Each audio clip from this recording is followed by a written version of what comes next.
말씀을 전하기 전에 제가 한 말씀 좀 드리고자 합니다. 제가 이 말씀을 준비한 게 2월 첫째 주에 이제 준비를 했습니다.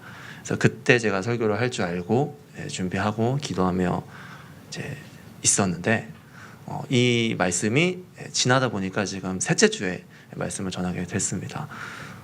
하나님께서 분명히 오늘 이 시간 가운데 이 말씀을 전하라고 하시는 것 같아요. 그래서 제가 오늘 이 말씀을 전할 텐데 설교 말씀이 조금 무겁습니다. 그러나 하나님께서 우리 가운데 주시는 거라고 우리가 받으셨으면 좋겠고요. 하나님께서 주시는 그 은혜가 때로는 저희 가운데 무섭게 다가올 수도 있습니다. 그럼에도 불구하고 우리가 믿음으로 순종으로 받아들이는 여러분 되시기를 주님의 이름으로 축복합니다. 네, 오늘 설교 제목은 공의라는 제목으로 말씀을 전하고자 합니다. 2012년 9월에 조선을 배경으로 한 영화가 개봉되었습니다. 영화 소개에서 이렇게 이야기합니다. 역사에 기록되지 않은 또 하나의 왕이라는 설명이 있는데요. 영화에는 왕과 똑같은 외모를 가지고 화려한 제주와 말솜씨로 왕 흉내를 내는 천민이 나옵니다. 이 사람은 궁에 들어가서 왕의 대역을 하면서 내용이 전개됩니다. 혹시 무슨 영화인지 아시나요? 네, 광해라는 영화입니다. 이 영화는 바로 1200만의 관객을 돌파한 이제 광해라는 영화고, 많은 분들이 그 주인공 이병헌의 연기를 보면서 이제 굉장히 감탄을 했죠. 어떻게 저렇게 1인 2역을 할 수 있을까? 저는 이 영화를 보면서 가장 와닿았던 몇 가지 명대사가 있었습니다. 첫 번째는요, 경의 뜻대로 하시오. 거기서 보면 계속 그럽니다. 신하들이 있으면 경의 뜻대로 하시오. 경의 뜻대로 하시오. 이게 굉장히 좀 인상 깊었습니다. 그리고 두 번째는요, 그 시대적 상황에서 이제 이야기하는 건데, 그 당시에 이제 명나라가 있었고요. 이제 새로운 세력이 이제 금나라가 이제 올라오고 있었던 상황이었습니다. 근데 이 신하들은 명나라하고 굉장히 우호적인 관계였죠. 그 순간 명나라하고 금나라하고 이제 전투를 하게 됩니다. 그러니까 명나라에서 어떻게 얘기하냐, 이만의 군사를 좀 파견해달라라고 이야기하는데, 신하들은 어떻게 할까요? 파견합시다라고 이야기하는데, 이때 광해군이 그 대사에서 멋있는 이야기를 합니다. 이렇게 얘기하는데, 그대들의 명대로 나는 2만의 군사를 파견한다. 그러나 나는 금에게 서신을 보낼 것이다. 명이 두려워 2만의 군사를 파견하였으나 금과 싸움을 원치 않는다. 부디 우리의 군사들을 무사히 돌려보내주시길 소원한다. 라고 이렇게 이야기합니다. 그렇게 하니까 신하들이 4대 예가 어긋납니다. 막 이렇게 난리를 칩니다. 그러니까 다시 이 왕이 화를 냅니다. 어떻게 내냐? 그대들이 말하는 4대 예, 나에겐 4대 예보다 내 백성들의 목숨이 백곱절 천금절 더 귀하하면서 소리를 치는 이제 장면이 있었어요. 그거를 보고 옆에 있던 이 류승룡 허균이 저 사람이 진짜 왕이 돼야겠다라는 생각을 하면서 이제 내용이 이제 진행이 됩니다. 근데 이 대사는요, 실제 역사적 사실이라고 합니다. 실제로 광해군이 이렇게 이야기했는데, 임진왜란 당시 명나라가 저희 조선을 이제 도와주게 됩니다. 도와줘서 이제 조선하고 명나라하고 되게 우호적인 관계였어요. 근데 광해군은 어떤 눈이 있었냐? 실리적인 사람이었나 봐요. 그러니까 명나라가 멸망당하고 있다는 것을 알고 있었습니다. 그래서 외관적으로는 명나라한테 군사를 파견하면서 동시에 금나라한테 이렇게 서신을 보내는 거예요. 우리나라 좀 살려달라라고 해서 싸우기 직전에 바로 실제로 전투를 하지 않고 항복을 하게 됩니다. 그러니까 2만의 군사가 전부 다 살아서 돌아오는 이제 그런 일이 있었습니다. 그리고 나서 이제 명나라가 멸망을 하고 금나라가 세워지는데, 이 금나라가 나중에 청나라가 됩니다. 그래서 청일전쟁 이름 많이 들어보셨죠? 근데 이 청나라는요, 그 당시에 조선의 부득이한 사정을 이해해요. 너네가 어쩔 수 없지, 국력이 약하니까 하면서 우호적인 관계를 맺으면서 우리나라가 그렇게 진행이 됐습니다. 이 사건은요, 이 광해군의 이력에서 후대 힘없는 조선의 지혜로운 실리 외교였다라는 그것을 평하고 있습니다.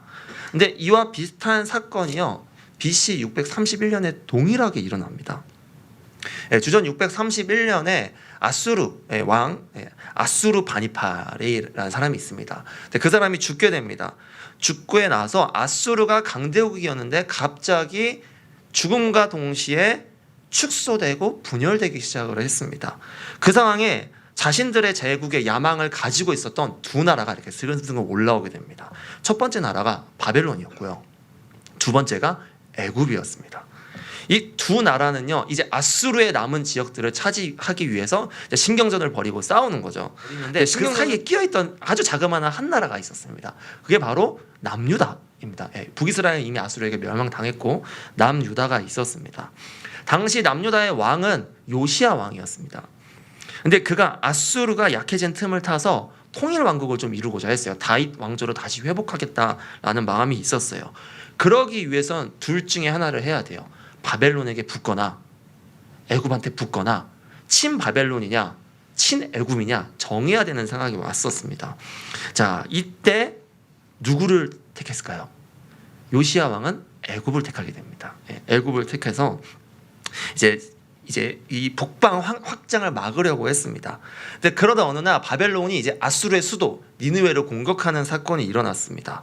근데 이때 애굽군은 이제 아수르가 망하면 안 되니까 도와주러 이제 수도로 이제 진군하고 있는데, 그때 이 진군을 막아야겠다라고 해서 나선 나라가 있는데 그게 바로 남유다였어요. 이거 막아야겠다라고 이제 전쟁을 하게 됩니다. 근데 이 전쟁에서 싸웠는데 남유가 이겼을까요? 지게 됩니다. 지게 되고 나서 남유다에 있는 요시야 왕은 무기또라는 거에서 죽게 돼요. 딱 죽게 되면서 이제 끝나는데, 왕이 죽으면 왕이 또 세워져야죠. 왕이 죽고 나서 애굽에서 남유다의 왕을 세웁니다.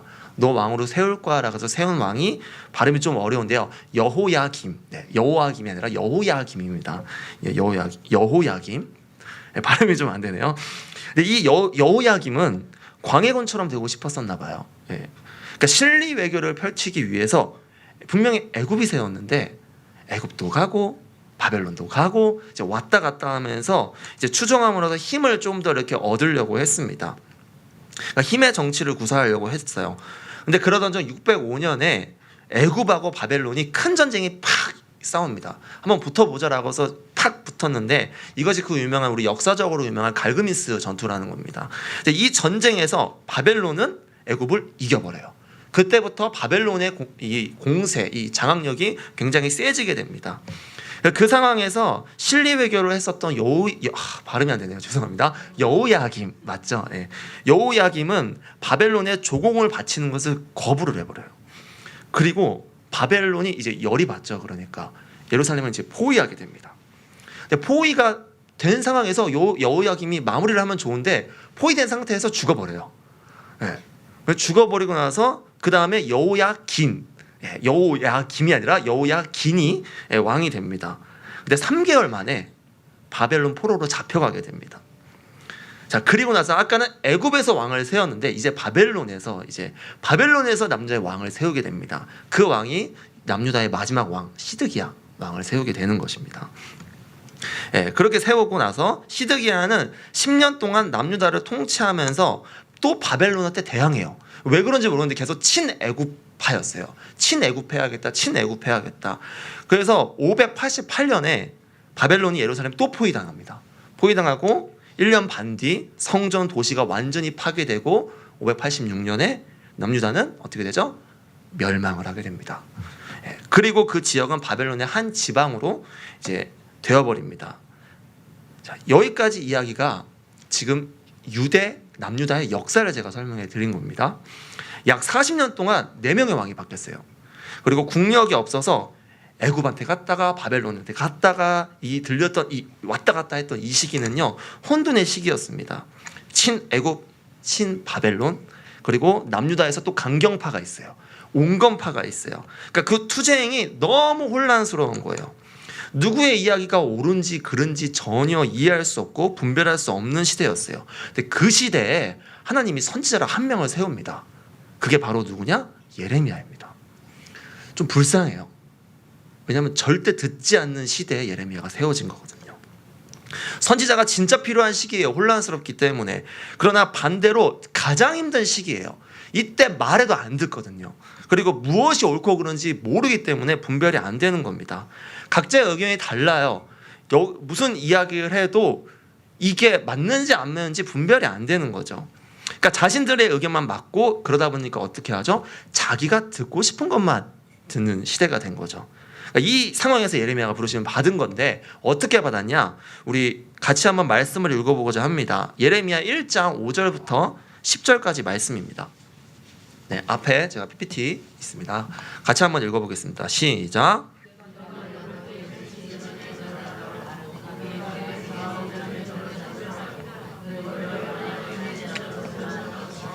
내가 이르되 슬프도소이다. 주 여호와여 보소서. 나는 아이라 말할 줄을 알지 못하나이다 하니 여호와께서 내게 이르시되 너는 아이라 말하지 말고 내가 너를 누구에게 보내든지 너는 가며 내가 내게 무엇을 명령하든지 너는 말할지니라.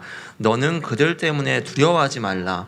내가 너와 함께하여 너를 구원하리라. 나 여호와의 말이니라 하시고 여호와께서 그의 손을 내밀어 내 입에 대시며 여호와께서 내게 이르시되 보라 내가 내 말을 내 입에 두었노라. 보라 여러 나라의 영웅 위에 세워 내가 그것들을 뽑고 파괴하며 파멸하고 넘어뜨리며 건설하고 심게 하였느니라 하시니라. 아멘. 네, 하나님께서 이 혼란스러운 시기에 남유다가 어려움을 겪을 것이라는 건 분명히 알고 계셨어요. 근데 그래서 하나님이 예레미야를 세웠는데 이때 세울 때는 그냥 너 해라고 하지 않으세요. 굉장히 자세하게 설명해 주십니다. 왜냐하면 그 상황에서 지금 선지자를 세우는 것 자체가 하나님도 어렵다는 걸 알고 계셨기 때문이죠. 그 부르심에 예레미야가 어떻게 대답하지 아세요? 슬프도소이다 라고 하는데 이게 우리나라 말로 슬프도소이다이지 히브리어식으로 딱 들으면요 이건 감탄사예요. 그러니까 이 표현입니다. 그러니까 이거입니다. 이거예요. 근데 이걸 한국말로 번역하니까 슬프도소이다 이렇게 되는 거예요. 근데 이 마음이 어떤 마음이냐? 너무 힘든 걸 알고 있기 때문에 자신도 모르게 할 수 없어요. 이렇게 되는 상황인 겁니다. 할 수 없다라고 고백합니다. 그의 고백에 얘기해요. 나는 말할 줄 알지 못해요 라고 지금 이야기합니다. 근데 그러나 하나님께서 어떻게 이야기하시죠? 너는 아이라 하지 말라 라고 이야기하고 말하래요. 근데 조건이 있습니다. 어떻게 말하냐? 누구에게 보내든지 말하고 무엇을 명령하든지 말하라고 이야기합니다. 2월 5일 날에 뉴스원이라는 그 보도사가 있습니다. 신문사. 그 언론사에서 이런 뉴스 제목으로 이제 기사가 났는데요. 진짜 뉴스보다 가짜 뉴스를 믿는 사람들이라는 뉴스가 났습니다. 근데 이 기사의 핵심은요. 사람들이 가짜 뉴스를 믿는 이유가요. 확증 편향 때문이래요. 그러니까 이런 거 요즘 코로나 바이러스 때문에 이런 얘기가 많이 나오죠. 뭐 인구 수가 그래서 확진자가 나왔습니다 하면요. 아무 이유 없이 정부 욕을 해요. 아무 이유 없이 문재인 대통령 욕을 하는 경우도 있고 또 아무 이유 없이 이 자유한국당 욕하는 경우도 있고 이거 정치권으로 이런 상황과 상관없이 그냥 욕을 하는 거예요. 때로는 좋은 일을 해도 이렇게 해요. 알바냐? 라고 얘기를 해요. 이런 시대가 지금 상황입니다. 그러니까 이 상황에서 진짜 가짜로 구별할 수 없는 이 상황에 이 뉴스가 나온 겁니다. 근데 이 뉴스가 이 구분하지 못하는 이유가 확증 편향 때문이라고 하는데 우리 실제로 가짜 뉴스 코로나 바이러스 진짜 많이 보게 됩니다. 뭐 제가 유튜브 봤는데 어떤 사람이 하얀색 옷을 입고 뛰어가요. 그럼 뒤에 사람들이 그걸 잡으러 쫓아가요. 그걸 이제 중국 우한에서 누가 찍었더라고요. 그래서 저 사람은 걸린 사람인데 지금 잡으러 간다 이런 걸 뉴스를 퍼뜨려서 지금 중국이 마비가 됐습니다 이런 뉴스가 뜨더라고요. 근데 그게 가짜라고 이거 유튜브가 그냥 재미있으라고 이 이슈 되기 위해서 올렸다고 하더라고요. 그처럼 이 진짜 가짜가 안 되는 것입니다. 그러니까 이 가짜 그래서 정부에선 지금 이 가짜 뉴스 선동하는 것을 막고 있죠. 근데 이 기사 마지막 부분에 이 언론사가 이 언론 보도가 이렇게 이야기합니다. 사회를 좀먹고 혐오 문화를 확산시키는 가짜 뉴스를 때려잡을 수 있는 것은 정부가 아니다. 수용자 개개인의 읽기 능력에 달렸다. 비판적 읽기가 절실하다. 뉴스는 믿는 게 아니라 읽어야 하지 않을까?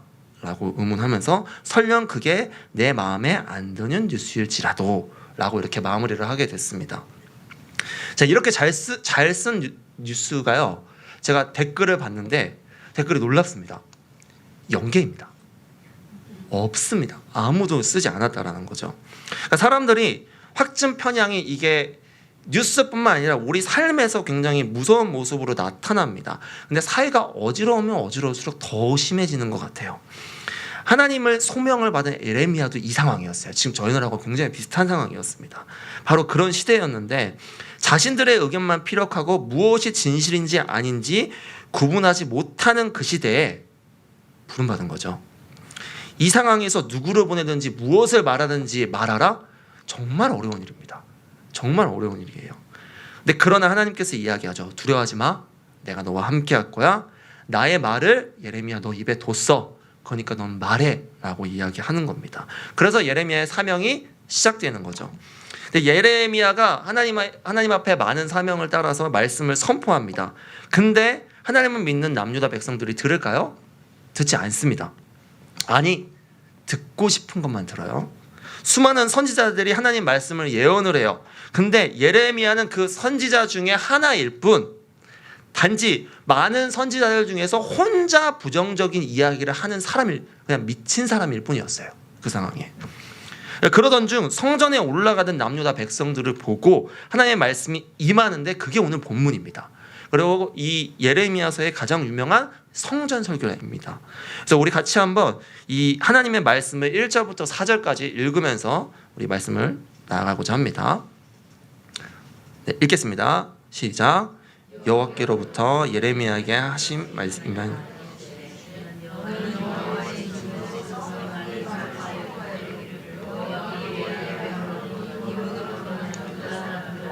여호와의 말씀을 들으라.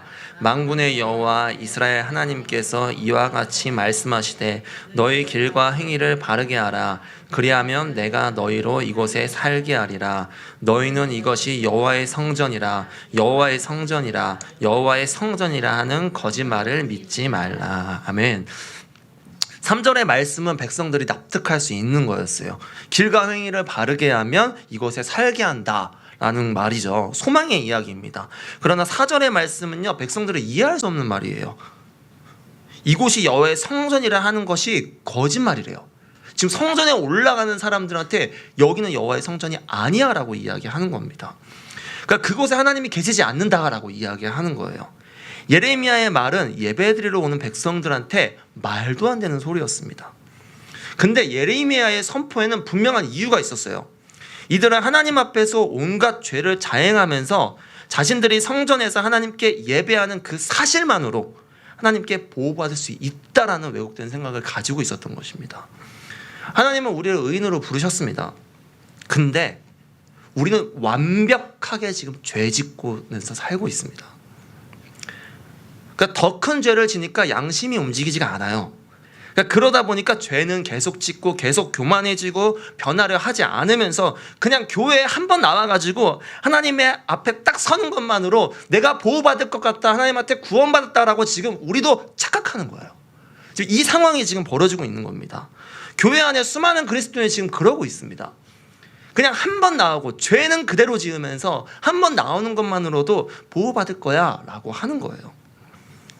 오늘 본문은요, 하나님은 잘 믿었던 요시야 왕이 죽고 나서 여호야김이 즉위된 후의 이야기예요. 그러니까 하나님을 잘 믿었으나 여호야김이 오게 되면서 우상 숭배가 다시 들어온 거예요. 하나님을 믿는 것도 있는데 우상도 있는 겁니다. 이 상황이 마치 우리나라하고 같지 않습니까? 저희 1980년대 영적 부흥기를 일으켰던 수많은 믿음의 선배들, 목사님들 계세요. 이제 그분들이 막 은퇴하시고 그분들이 지금 막 소천하시고 뭐 오카노 목사님도 그렇고 뭐 조용기 목사님도 그렇고 많은 분들이 그러고 있습니다. 근데 지금 30-40년밖에 안 지났어요. 그러고. 근데 지금 하나님과 우상을 겸하여 섬기는 죄악이 지금 한국 가운데 가득 찼어요. 지금 예레미야 40년보다 저희 40년도 만만치 않습니다. 지금. 그냥 썬데이 크리스천 일주일에 한 번 나오는 것만으로 예배만 나오면 그냥 내가 보호받는다라고 착각하는 사람이 널려 있는 거예요. 하나님께서 그런 자들한테 얘기하는 거예요. 여기는 하나님의 교회가 아니다. 거짓말에 속지 마라고 이야기하고 계시는 겁니다. 자, 이 말씀이 더 강력해집니다. 우리 5절부터 7절입니다. 읽겠습니다. 시작.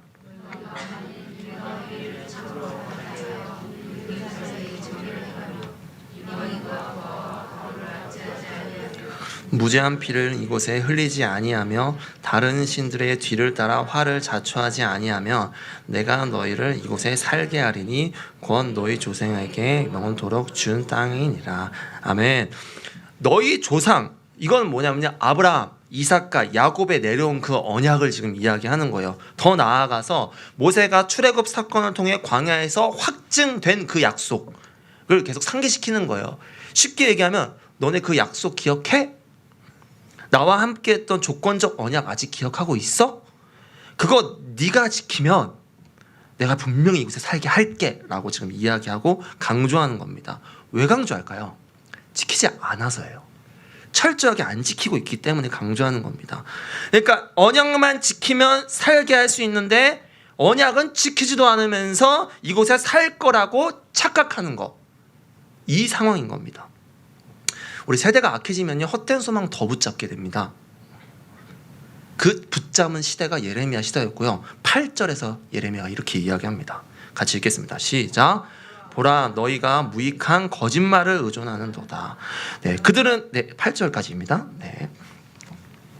자, 그들은 하나님의 말씀을 듣고 싶은 것만 듣는데 무익한 거짓말이라고 해요.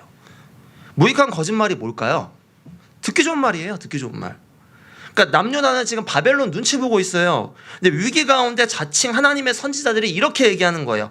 하나님께서 분명히 신실하게 일하실 것입니다. 우리를 보호하시고 지켜주실 것입니다. 사랑으로 안으시고 악을 믿는 이방 민족 저 바벨론을 깨트리실 것입니다 라고 이야기하고 있는 거예요. 이 말이 맞나요? 하나님의 성품만 보면 맞아요. 근데요, 그들이 선행되어야 되는 게 있어요. 그게 뭐냐? 조건, 하나님의 말씀을 안 지키고 있는 거예요. 그 조건이 뭘까요?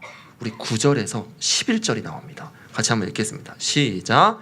너희가 도둑질하며 살인하며 간음하며 거짓 맹세하며 바알에게 분향하며 너희가 알지 못하는 다른 신들을 따르면서 내 이름으로 일컬음을 받은 이 집에 들어와서 내 앞에 서서 말하기를 우리가 구원을 얻었나이다 하느냐.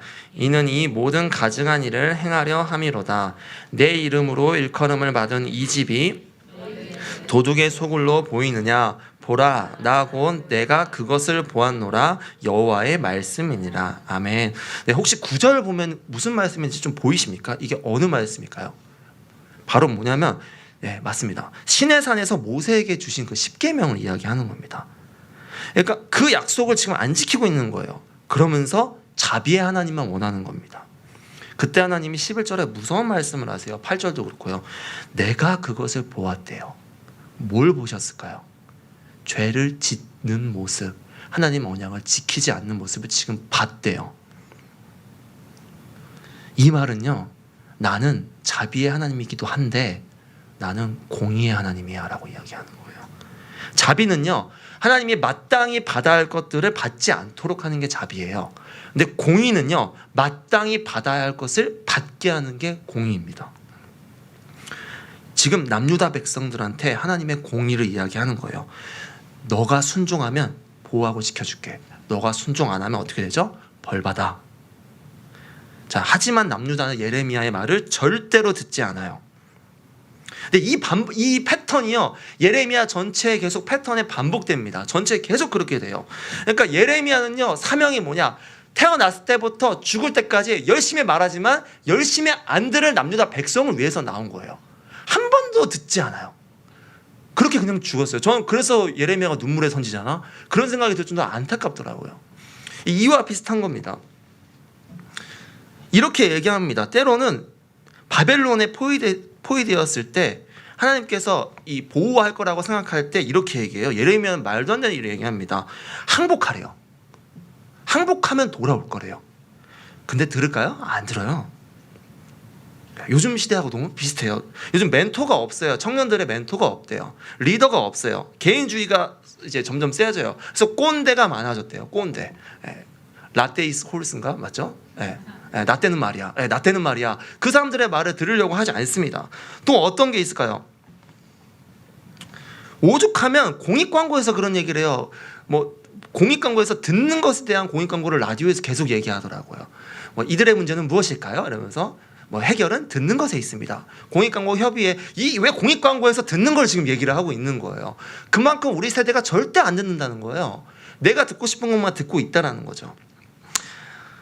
사랑하는 청년 여러분, 그리고 여러분, 성도 여러분, 하나님의 경고의 말씀을 꼭 들으셔야 됩니다. 하나님은 오래 참으심이 한이 없으신데요, 하나님의 언약은 조건적이에요. 우리는 순종해야 될 사명이 분명히 있습니다. 우리가 순종하면요, 하나님의 공의는 축복이 되는데요, 불순종하면요, 공의는 무서운 진노가 됩니다. 결국 남유다 어떻게 되죠? 586년에 멸망하게 됩니다. 하나님 말씀 들으라고 항복하라고 했던 시드기야 왕은요, 눈이 뽑혀가지고 끌려가요. 그들이 그토록 원했던 나라의 안전이 없었어요. 그제서야 남은 백성들은, 그제서야 예레미야 선포에 좀 집중을 해요. 집중하고요, 남은 자들이 또 중대한 결정을 하려고 해요. 이제 뺏겼으니까, 여기가 완전 바벨론의 속국이 됐으니까, 이때 친애굽을 정책을 폈었던 자들이 또 그런 얘기합니다. 바벨론 땅에 계속 있을 것인가, 아니면 애굽 땅으로 갈 것인가. 그러니까 흔들리는 거죠. 어떻게 할 건가 하다가 또 예레미야 찾아갑니다. 42장에 나오는 말씀인데, 찾아가서 물어봐요. 왜냐면 한 번 당했으니까 가서 저기 남아야 될까요? 애굽에 가야 될까요? 이렇게 또 물어봅니다. 자, 그때 하나님은 예레미야를 통해 이렇게 얘기하십니다. 바벨론 두려워하지 말고 이곳에 남으면 다시 돌아오게 할 거야, 그 포로들도. 근데 너네 애굽으로 만약에 피해 가잖아, 하나님의 칼이 너 따라갈 거다. 그리고 전염병이 있을 거야. 너 다 죽게 될 거야. 그러니까 거기 가지 마라고 해요. 근데 그 당시에 애굽은요, 기근이 없고요, 살기 좋은 나라였어요. 그러니까 사람들이, 근데 바벨론은요, 멸망시킨 나라니까 언제 마음 바뀌면 죽을 수 있으니까 불안한 거죠. 그러니까 백성들이 어떻게 하죠? 또 듣고 싶은 말이 아니니까 또 자기 마음대로 해서 애굽으로 가버립니다. 근데 그냥 가면 좋은데 예레미야를 데리고 가요. 예레미야 데리고 가요. 그래서 예레미야 어떻게 되는지 아세요? 예레미야는 그냥 애굽에서 말씀 전하다가 죽고 끝납니다. 예레미야 인생이 가장 좀 불쌍한 것 같아요. 근데 그게 하나님께 주신 사명이었어요. 율법은요, 교통 질서와 같습니다. 운전자들은요, 교통 법규를 지켜야 합니다. 근데 어떤 사람이 교통 법규가 이게 불편하다고 자기 마음대로 운전하면서 무법자가 돼서 결국 사고가 나게 되는 거죠. 우리도 하나님의 자녀로 살겠다고 다짐하면요, 하나님의 법규를 지켜야 합니다. 하나님의 자녀된 자로서 당연한 거예요. 근데 많은 사람들이 이를 불편해하고 힘들어해요. 자기 익숙한 경험대로 살고 삶을 살아가면서 우리의 신앙 합리화하는 거죠. 지금 내가 힘드니까, 내가 괴로우니까 희생과 사랑보다 위로의 소망의 말씀만 듣고 싶은 거예요. 근데 남유다가 어려울 때 거짓 선지자들은요, 희망 섞인 이야기만 했어요. 위로가 넘쳤어요. 근데 현재 한국교회 설교 대부분이요, 위로와 회복으로 가득 차 있어요. 근데 심판에 대한 이야기가 별로 없습니다. 우리가 순종하지 않으면 하나님의 공의로 벌을 받을 것이라는 말씀이 요즘 찾아보기가 힘들어졌어요. 하나님께서 분명히 경고하시는 거예요. 11절 말씀에 내가 그것을 보았도다. 하나님께서 보고 계시대요. 하나님이 우리의 죄악을 보고 계시대요. 여러분들의 죄악을 보고 계시다고 하십니다. 그럼 우리가 무엇을 해야 될까요? 회개해야 됩니다. 다른 거 없습니다. 철저하게 회개하고 하나님께 돌아가야 됩니다. 죄악이 만연하면요, 하나님께 멸망당합니다. 예레미야 외침 남유다는 한 번도 안 들었어요. 한 번이라도 들었으면 좋을 텐데 한 번도 안 들었습니다. 하나님의 복음으로 강력한 힘을 발휘했던 우리나라가 지금 죄악으로 가득 찼어요. 정치적인 색깔 때문에 좀 요즘 뉴스 보기가 힘들어요. 욕이 너무 많아요. 지금 우리한테 가장 필요한 거는요, 위로와 회복이 아니에요, 여러분. 회개입니다. 회개하셔야 됩니다. 하나님의 공의가요, 지금 우리 삶에 임해요. 우리가 할 수 있는 거는요, 엎드리셔야 됩니다. 엎드리고 회개해야 됩니다. 진정한 엎드림, 회개가 없으면요, 교회가 하나님의 성전이라는 말은요, 거짓말이에요. 여러분들 가운데 진정한 회개가 없으십니까? 거짓말하고 있는 거예요. 하나님이 우리 가운데 죄 보시고요, 일일이 따지셨을 때 우리는요, 그 죄값을 그대로 받게 되는 것입니다. 회개하셔야 됩니다. 때로는 하나님의 방법대로요, 적대국에 항복하라는 말도 안 되는 일을 이야기하시기도 하세요. 근데 그러나 순종하지 않아요. 왜 순종 못할까요? 내 자아가 완벽하게 살아있으니까 순종 못하는 거예요. 연애하는 사람들 보세요. 내가 하나님 앞에 기도한대요. 기도하고 이 사람이 맞나 안 맞나 기도한대요. 근데 항상 결론은 정해져 있어요. 이미 좋아하는데 하나님께서 합리화시키는 거죠. 하나님은 그때 대답하지 않으세요. 이미 마음이 갔는데 뭘 대답을 해요. 우리의 마음이 그렇다라는 거예요. 상담할 때도 똑같죠. 내가 듣고 싶은 이야기 안 들으면요, 거부합니다. 진정한 원하는 건 하나님께서 하시는 말씀을 우리가 들을 줄 아는 귀가 있어야 됩니다. 하나님 말씀이 조건적입니다. 하나님의 공의를 무시하지 마시기 바랍니다. 하나님의 말씀이 아직 조건적인 게 우리에게 축복이에요. 조건이 걸리지 않는 순간에는요, 심판밖에 없어요. 우리가 돌아올 여지가 없습니다. 예레미야 46장부터 52장까지는요, 이방 나라에 대해서 계속 예언합니다. 근데 잘 보십시오. 그들 가운데 구원으로 돌아온다는 게 있을까요? 없습니다. 심판밖에 없어요. 근데 우리한테는요, 아직 조건이 있어요. 그게 바로 하나님의 공이며 우리 가운데 자비를 내리고 계시는 것입니다. 말씀을 마치고자 합니다. 예레미야 선지자와 비교되는 한 선지자 한 명이 또 있습니다. 그 사람은요, 모세입니다. 이 둘에게는 공통점이 있습니다. 하나님께서 모세에게 사명을 주셨듯이 예레미야한테도 동일하게 사명을 주세요. 근데 되게 극적으로 주세요. 뭐 모세도 그렇고요, 여기 예레미야도 그렇고요. 근데 둘 다 똑같은 반응입니다. 나는 할 수 없어요 라고 얘기해요. 그러니까 하나님이 똑같이 또 얘기해 주세요. 내 입에 권능을 줬으니까 가라라고 이야기하십니다. 그래서 그 둘이 하나님의 말을 듣고 선지자로 세워지는 과정이 있습니다. 그런데 말씀 선포에 대한 이스라엘 백성들의 결과는요, 완전히 다르게 나타나요. 자, 모세는요, 하나님 앞에서 시내산에서 말씀을 받았습니다. 십계명을 받았습니다. 그리고 한번 우리 금식상 사건 때문에 깨긴 하지만 다시 받아와요.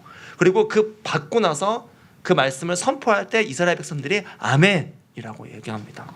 근데 예레미야 어떻게 하는지 아십니까? 예레미야는요, 하나님 말씀을 쓰래요 두루마리 이렇게 썼습니다. 그것을 열어서 읽으니까요, 남유다 백성들은 그거를 불로 태워버립니다.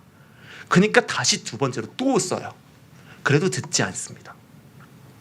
또 뭐가 비슷할까요? 이스라엘 백성은요, 광야에서요, 불순종했지만 점점 순종하는 연습을 하고 그래도 말은 들었어요.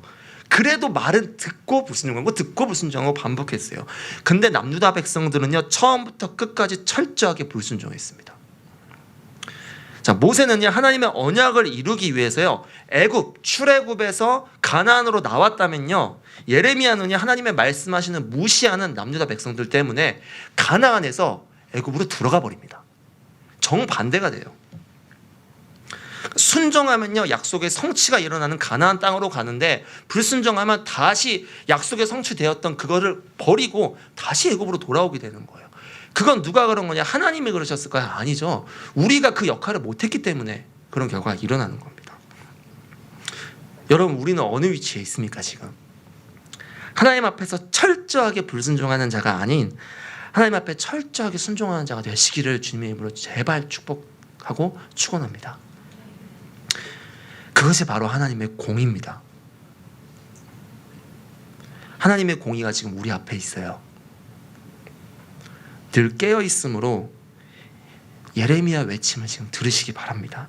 그리고 하나님께 오늘 이 시간 철저하게 회개하시고 돌아오는 저와 여러분 되시기를 주님의 이름으로 축복합니다.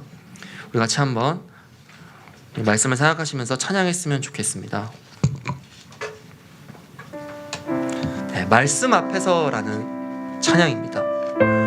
우리가 하나님 말씀 앞에 서기 원합니다라는 마음으로, 하나님을 경외하면서 나아가기 원하는 마음으로 그 말씀에 우리가 생명을 걸겠다는 마음으로 함께 찬양했으면 좋겠습니다.